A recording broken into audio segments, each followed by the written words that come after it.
stalling only goes so far when you've got a head start. 'Cause we could stay at home and watch the sunset. Assalamualaikum warahmatullahi wabarakatuh. Salam sejahtera untuk kita semua. Perkenalkan, nama saya adalah Lines Pandiangan dengan NIM D1C121048. Di sini saya akan mempresentasikan mata kuliah teknik pengeringan untuk memenuhi nilai dan tugas saya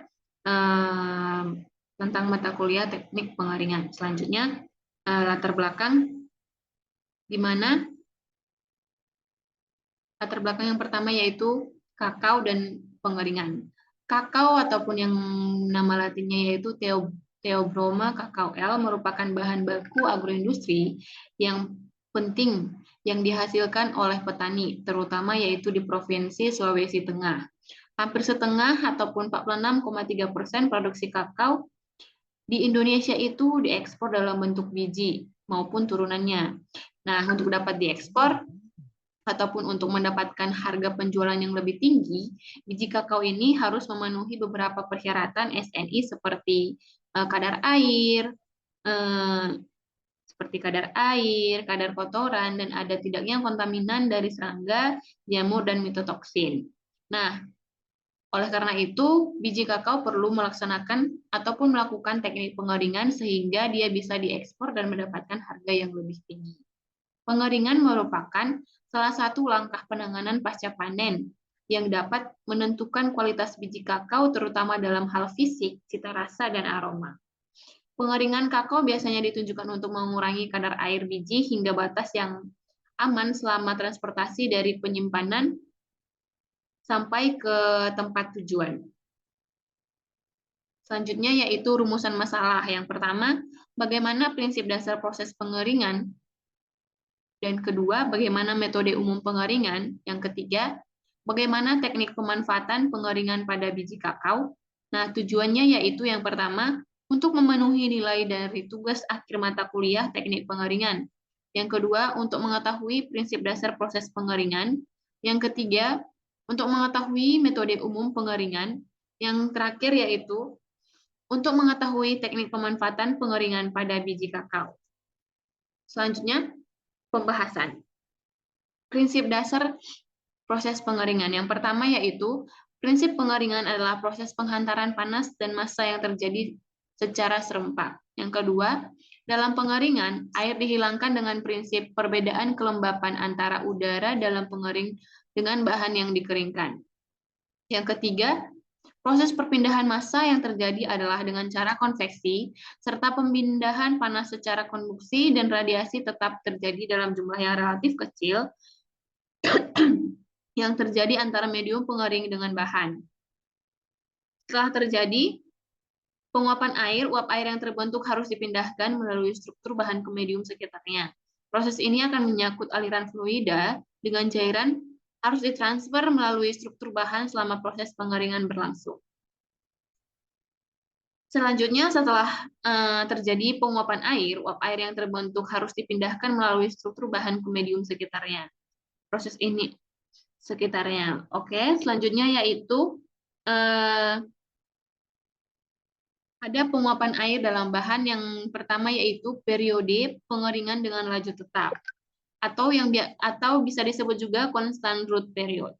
Nah, bahan yang dikeringkan memiliki kecepatan pengeringan yang konstan, kecepatannya itu tetap. Yang kedua, proses penguapan terjadi pada titik air yang terikat.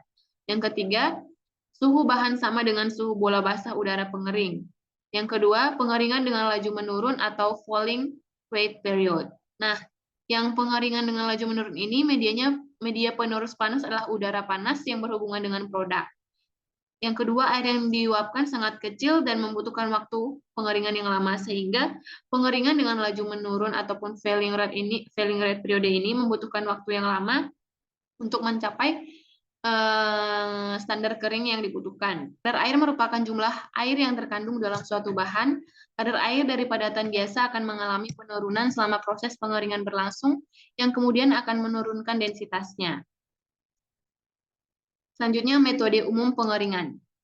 Menurut Cizigenkoplis 1993, metode dan proses pengeringan dapat diklarifikasikan dalam berbagai cara yang berbeda. Proses pengeringan dapat dikelompokkan sebagai satu, pengeringan batch, di mana pengeringan bahan yang dikeringkan dimasukkan ke dalam alat pengering dan didiamkan selama waktu tertentu. Nah, yang kedua yaitu pengeringan continue.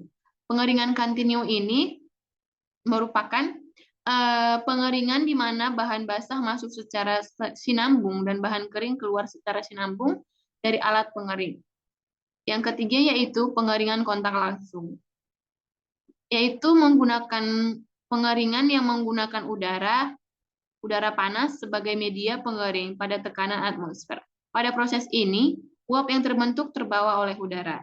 Yang keempat yaitu pengeringan vakum menggunakan logam sebagai medium pengontak panas ataupun menggunakan efek radiasi. Yang keempat yaitu menggunakan pengeringan beku. Biasa kita gunakan yaitu freeze drying. Pengeringan yang melibatkan proses sublimasi air dari material yang dibekukan dengan tekanan yang sangat rendah dan dihasilkan kualitas produk dari pengeringan yang tinggi. Selanjutnya, pengeringan untuk zat padat. Jenis-jenis pengering untuk zat padat yang pertama yaitu pengering putar atau rotary dryer. Pengering putar terdiri dari sebuah selongsong berbentuk silinder yang berputar horizontal ataupun gerak miring ke bawah ke arah luar. Yang kedua, tunnel dryer. Tunnel dryer yaitu bahan yang dikeringkan diangkat perlahan-lahan di atas logam ataupun belt melalui kamar ataupun terowongan pengering yang mempunyai kipas dan pemanas. Yang ketiga, dry dryer. Dry dryer ini merupakan bentuk persegi dan di dalamnya terisi rak-rak yang digunakan sebagai tempat bahan yang akan dikeringkan. Bahan diletakkan di atas rak yang terbuat dari logam yang berlubang. Kegunaan lubang tersebut untuk mengalirkan udara panas.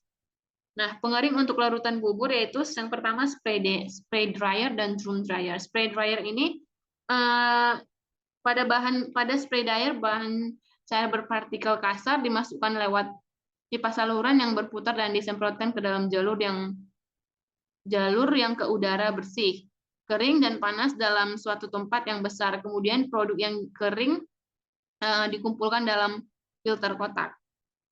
Yang kedua yaitu drum dry. Terdiri dari satu atau dua drum yang permukaannya licin dan dipanasi dengan steam di dalamnya larutan yang cukup kental dikeringkan dengan cara membentuk lapisan tipis pada permukaan drum yang panas dan berputar perlahan. Selanjutnya, teknik pengeringan biji kakao. Nah, teknik pengeringan biji kakao ini terdapat tiga. Yang pertama yaitu dengan penjemuran, kedua mekanis, kedua kombinasi. Penjemuran itu adalah metode pengeringan yang dilakukan dengan sinar matahari langsung di atas media ataupun lantai jemur. Jika didukung cuaca, pengeringan akan berlangsung sampai dengan 7 sampai dengan 8 jam per hari. Sampai kadar air maksimal 7,5%, diperlukan rentang 7 sampai 9 hari penjemuran. Dan kedua yaitu mekanis. Teknik pengeringan secara mekanis yaitu menggunakan mesin pengering. Untuk mesin pengering digunakan dalam penerapan metode ini. Penggunaan mesin pengering menggunakan suhu antara 550 derajat Celcius sampai 55 derajat Celcius sampai dengan 60 derajat Celcius dengan waktu 40 sampai 50 jam sampai kadar air mencapai 7,5%. Yang ketiga yaitu kombinasi, di mana metode ini melakukan penjemuran selama 1 sampai dengan 2 hari tergantung dengan kondisi cuaca. Nah, tujuannya untuk mendapatkan kadar air antara 20 sampai 25%. Setelah proses penjemuran dilakukan pengeringan secara mekanis. Efisiensi waktu yang didapatkan mencapai 15 sampai 20 jam untuk mendapatkan kadar air 7,5%. Selanjutnya yaitu ada pengeringan dengan cocoa dryer. Dengan cara pastikan heater dalam keadaan baik. Yang kedua, pada dryer lengkapi label identitas biji kakao. Yang ketiga, sebelum melakukan pengeringan, setengah jam sebelumnya kayu bakar dinyalakan, baru kemudian blower dinyalakan setelah kayu bakar menyala. Yang keempat yaitu suhu pemanasan diatur sebagai berikut.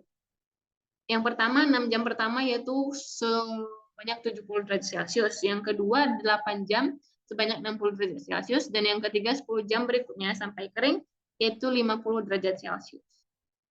Selama proses pengeringan berlangsung, dilakukan pembalikan biji kakao sebagai berikut.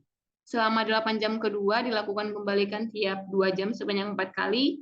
Selama 10 jam ketiga, pembalikan tiap 3 jam sebanyak 3-4 kali. Pembalikan dilakukan dengan menggunakan skop dengan berdiri di papan injakan di samping bak cocoa dryer.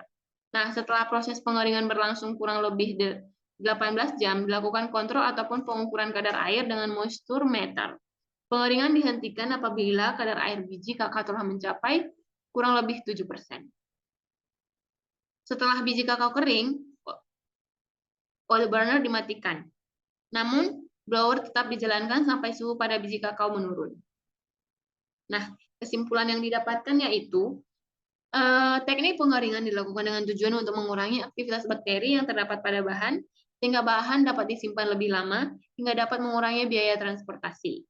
Pemanfaatan teknik pengeringan pada biji kakao bisa dilakukan dengan cara penjemuran, mekanis, dan kombinasi.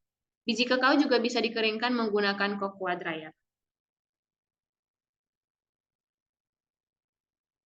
Sekian presentasi dari saya. Jika ada perkataan saya yang salah, mohon dimaafkan. Akhir kata saya mengucapkan terima kasih.